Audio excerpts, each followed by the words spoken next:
Hello everyone. Let's jump straight into one of the most important concepts for any RMP to grasp, and that is risk appetite. In a formal sense, risk appetite is the degree of uncertainty an organization is willing to take on in anticipation of a reward.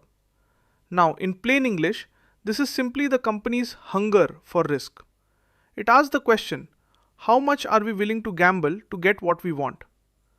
Think of it like a group of friends deciding where to go for dinner. Some friends are adventurous. They have a high appetite and want to try that new spicy street food that might be amazing or might give them a stomachache. Other friends are cautious. They have a low appetite and just want to go to the burger place they've visited 100 times. I once worked with a startup where the CEO's appetite was so high we were trying 5 different risky technologies at once. It was exciting, but it was all driven by that hunger for a huge market win. So now that we've mastered the idea that appetite is basically our gut feeling about how much risk we want to eat, you might be wondering how that feeling differs from the actual physical limits of the company. Well, that brings us right into our next step, which is risk capacity. Now watch how this connects, because your hunger doesn't always match your bank account. Risk capacity is the maximum amount of risk that an organization can afford to take, regardless of how much it wants to take. To put that in very simple terms, appetite is your desire, but capacity is your limit. Let's break this down together. Imagine you are at a high stakes poker table. Your risk appetite might be huge. You want to go all in on every hand because you want to win big. But if you only have $50 in your pocket, your risk capacity is very small.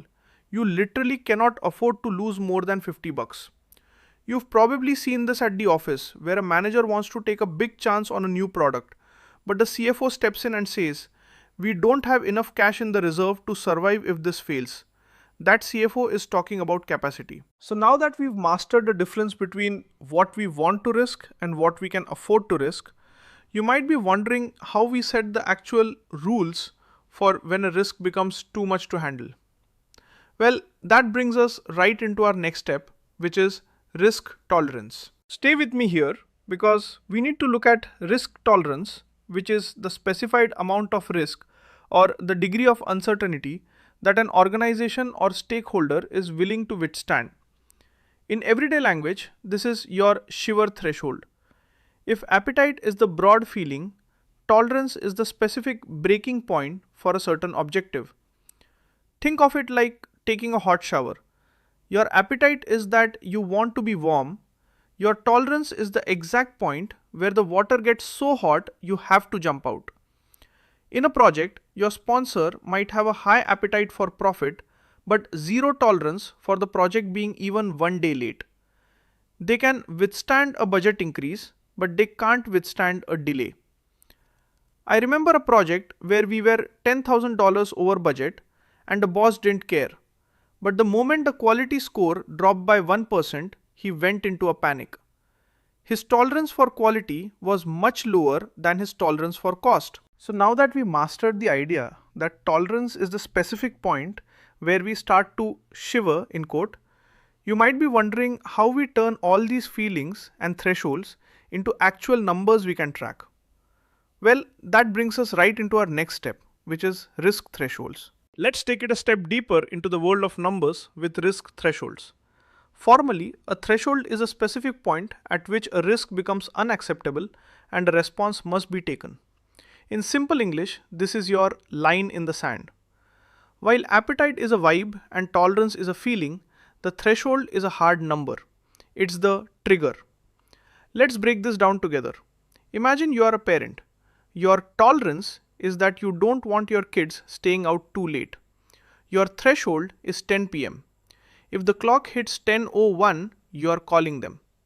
In your project, a threshold might be, if the probability of this risk hits 70%, we are buying insurance. It tells the team exactly when to stop watching and start acting. You've probably seen this in those red, yellow, green reports. The lines between the colors, those are your thresholds. So now that we've mastered how to draw a hard line in the sand with thresholds, you might be wondering what actually shapes these lines for each different person in the project. Well, that brings us right into our next step, which is the influence of stakeholder risk attitude. Don't worry, we'll take it slow here because we need to talk about the people factor, which is the stakeholder risk attitude. In a professional sense, this is the mental disposition of a person or a group toward uncertainty, which can be risk averse, risk neutral, or risk seeking. To put that in plain English, this is the personality filter that everyone wears. Let's break this down together. Imagine you see a warning thin ice sign. A risk averse person stays on the shore. They hate uncertainty. A risk neutral person waits to see if someone else walks on it first. But a risk seeking person, they are already putting on their skates because they want the thrill. At work, you have to manage all three types.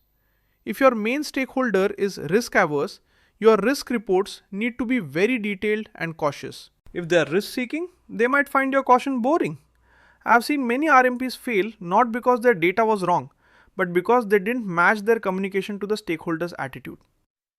So now that we've mastered the idea that everyone sees risk through their own personality lens, you might be wondering how we pull all this together to create a unified strategy. Well, that brings us right into our final step, which is balancing the risk-reward equation. To wrap this all together, we have to look at the risk-reward equation. This is the constant balancing act where we evaluate if the potential price is worth the price of the uncertainty we are taking on. In very simple terms, it's the is it worth it test. As an RMP, you are the person holding the scales.